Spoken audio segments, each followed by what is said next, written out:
Welcome back, this is CerealSnax, and today I'm looking at Darksiders, and you've probably seen a lot in the news if you're watching gaming and what's going on in the game world about Darksiders 2. That's become like the big news story lately, but I only have Darksiders. Eventually I'll probably get Darksiders 2 when it comes down in price, but as you know, I'm very fond of Steam sales, and I picked this one up on the cheap. I'm not sure when I actually got this one, but I played it a little bit. You can see here, this scene that I'm playing in right now probably gives you a pretty good idea of what the game is all about. And really, that is hack and slash. So the whole point of the game really is to just destroy these demonic creatures that have taken over Earth. That's the gist of the story. The story is pretty decent, actually. I shouldn't downplay the story. I think it's pretty good. And the combat is really what sells this game to me. It's really all about just mindless violence against these demons. So if you're looking for a game where you just want to commit random acts of combat in a very stylistic and classy way, then this is the game for you, because that's really all it is. I'm not going to, there's nothing, you can't really sell it as anything more than that. You have these special attacks. Here's one right here. Once you get the creature down to low health, you can do a special attack which will kill it, and do, of course, this cool cinematic attack. And I'll show you a couple more here. Here's another one. Oh, yep. Slice the guy in half. And then these guys, they just die. But it gives you a convenient little message to show you to press the B button, which you do, and cut them in half. Of course, I'm using my Xbox 360 controller. There's another one where I'm stabbing them in the head. Here we go. This one I throw in the air and cut in half. So there's all kinds of moves that you can do. And I'm going to let you watch this cutscene really quick. I've got this horn called the Earth Caller. And once you blow it, it actually opens up these giant gates that are present in the game and kind of lead you to each area. So actually, before we do that, let me show you the kind of gear you have. I've got this, I can map this horn to my right button on my gamepad, and you can put it anywhere you want really on your little movement pad. And then of course you got your blade skill, which is an area kind of attack, and you get more as the game progresses. I just keep it on my X button for now. So I'm using my Xbox 360 controller, but really you can use a keyboard as well, and it's just as good, I found. But I just like the controller sometimes. So let's just watch this cutscene real quick.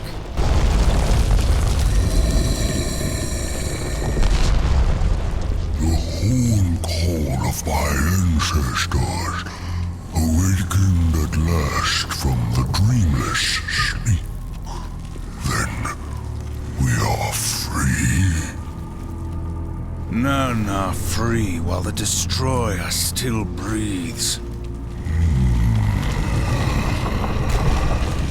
The Destroyer, yes. To his service we are bound, though enemies we remain. So his enemies we call friend.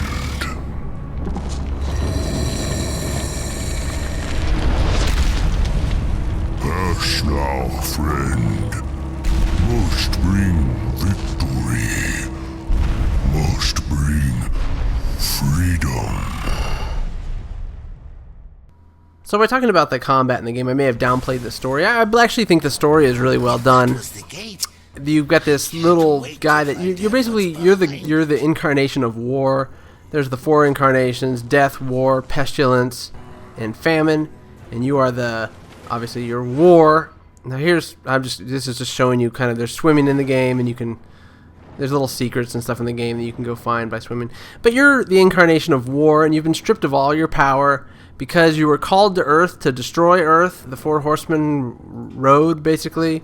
But it was a false call, and this evil character named the Destroyer caused this to happen. So this is 100 years after Earth has been basically overrun by demons, and you're here to kind of right the wrongs and all that stuff. Here's another mechanic. You collect these lifestone shards, and once you get 4 of them, it increases your health.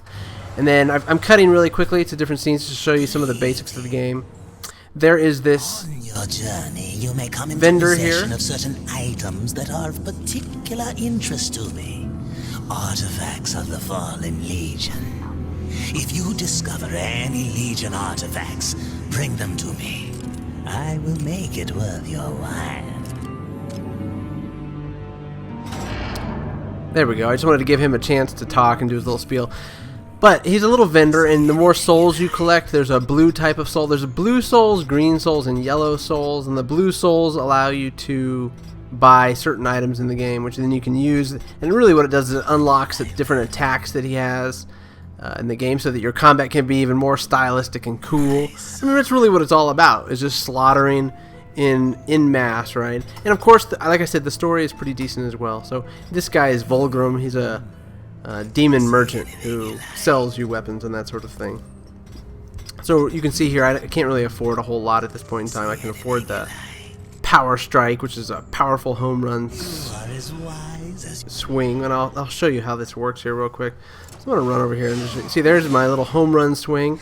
Supposedly when I hit the enemies, it will then launch them into orbit, presumably to keep hordes of them from overwhelming. There I am collecting some of the blue souls that you get from destroying objects and creatures in the game. What would you ask of this? So let's just run around here and I'll show you how this skill works, if I can find some baddies.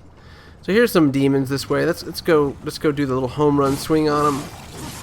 Beat them a couple times. There we go. Home run. Yep. And it kind of launches them away, sets them on fire, presumably to do some kind of damage effect or damage over time effect. So now I'm cutting to a boss fight. I'll show you this cutscene real quick. Non straga sindora. Do you know what's imprisoned here? There are things even you should fear, horseman. Once you were strong, but now you are weak and you are alone. The Destroyer knows of your coming. Even now, he moves his legions against you. Then I'll make this quick. So really well done narration in the game, real well done little cutscenes. This is of course a console game first and foremost, so it's been ported to the PC, and I guess I should talk a little bit about how it runs on the PC. So far, I haven't noticed a lot of really detrimental effects of having it ported to the PC. I have a fairly high-end PC. I have an i5 processor and a 560 Ti video card, so I'm able to kind of max things out. And because of that, sometimes I see console games that don't look that good because they haven't actually upgraded the texture for the PC. Now, I'm not sure if they have or not for this game, but it looks pretty good. I'm currently running it at 1920 by 1080, and it looks pretty crisp to me. Of course, this video is in 720, so it's really hard to tell probably from your perspective, but at least you get a little bit of an idea of how good it looks. This is currently one of the first boss fights in the game. I think this might actually be the third boss fight, but you know, similar mechanics to any other console game probably you've ever played. The boss has certain weaknesses and certain strengths, and certain times when you can attack them and certain times you shouldn't attack them. This particular one he's invulnerable when he sends out his minions, and you just kind of have to avoid him while you're fighting him. Try my home run hit, and of course my home run hit does nothing to him except set him on fire. Kind of just doing my little dance. Now, one thing I'm not doing too well of, and you can already tell, I'm not a console pro by any stretch of the imagination, so you can see I should be dodging and blocking this guy. There's a lot of cool combat dodges and blocks you can do in this game, and I kind of am doing like a slide thing to get out of his way, but I'm not doing it as well as I think most people who are used to playing like Xbox 360 and that sort of thing are with the controller. I'm more of a keyboard and mouse kind of guy. And here's my special move on this guy. Oh, take his arm off, take his axe from him, and then just cut him in half, because that's how I roll, because I am war. And that's it for the boss fight. So, you know, that's how it's done. I didn't do too bad. I guess I undersold myself a little bit there. Regardless, so there's a lot of things you can do in this game. You can upgrade your combat skills. You can upgrade your weapons. There's actually some secondary weapons in the game that you can get. There are kind of minor puzzles like this one where you have to kind of do certain things to get the environment to let you move to the next stage.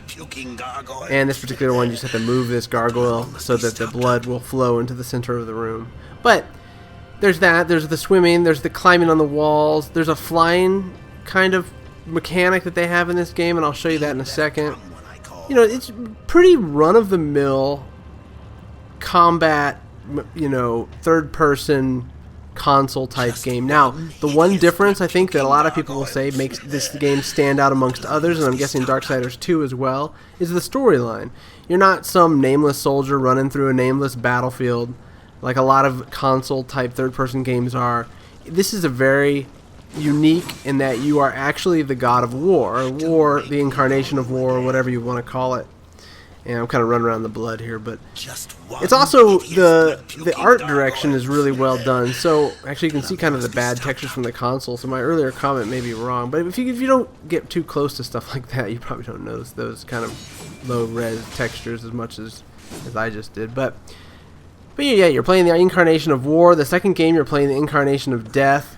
So that's a pretty unique perspective for a game. You don't see that often. Usually, you're playing, like I said, somebody who's a soldier who's lost his memory, or some other kind of character like that. So I like that unique perspective. I like that they spent a lot of time focusing on really one thing, and that was the combat in this game. They nailed the story just because it's a unique story, but they also nailed the combat. It feels fun to fight. You don't get tired necessarily of killing all these enemies. You think you would. I know after the first level I said, geez, am I going to get tired of this? But they keep throwing different and new enemies that have different and new ways that you can kill them. Let's watch this cutscene real quick, and I'll get back to you with some more about this game. Should have sent all 4 of you. I have no interest in killing you, Samael. The Destroyer. He's beyond your reach, beyond mine. Has prison made you a coward?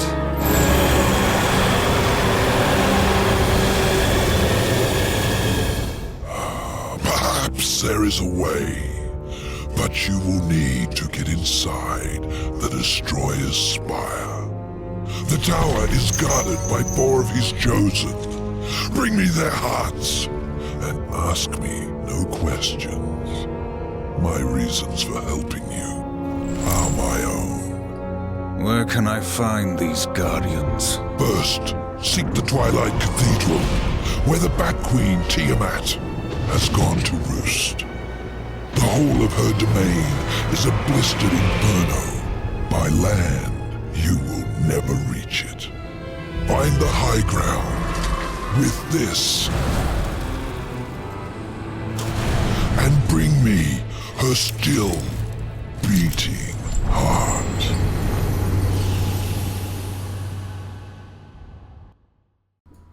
Okay, so I more or less summarized my thoughts on the game. The storyline and the combat. But I'll show you this last kind of mechanic. This is the supernatural wings that allow you to glide. So this is another mechanic that adds another dimension to the game, and that is the ability to hover for short distances. And there's these updrafts of like shadow kind of magic, whatever you want to call it, that helps you fly through it. So it's a fun little game. I think that, here's the little shadow flame. I think that if you are at all interested in this type of a storyline and you just love to destroy things, this is a great stress relieving game. I found that just playing through it was kind of relaxing. I mean, there's not a lot of thinking to it. There's a few boss fights where I had a little bit of trouble just because you just need to figure out kind of the pattern and the weakness that the boss has, and these particular enemies that you're fighting, what their weakness is, or else you could get frustrated if you keep trying the same technique that's just not working, obviously. So, but beyond that, it's not a complicated game. It's just a lot of hack and slash fun. So I hope you enjoyed my quick review of Darksiders, the original. Hopefully I can get Darksiders 2 sometime soon and give you guys a proper review of that game as well. In the meantime, I'm going to fly across some of these little shadow funnels and leave you to it. So here he is doing his little shadow float. Run down through this tunnel. And that's pretty much it. So I hope you enjoyed. Please subscribe and like if you did. And I will catch you again on my next PC review. I hope you enjoy. So thanks again.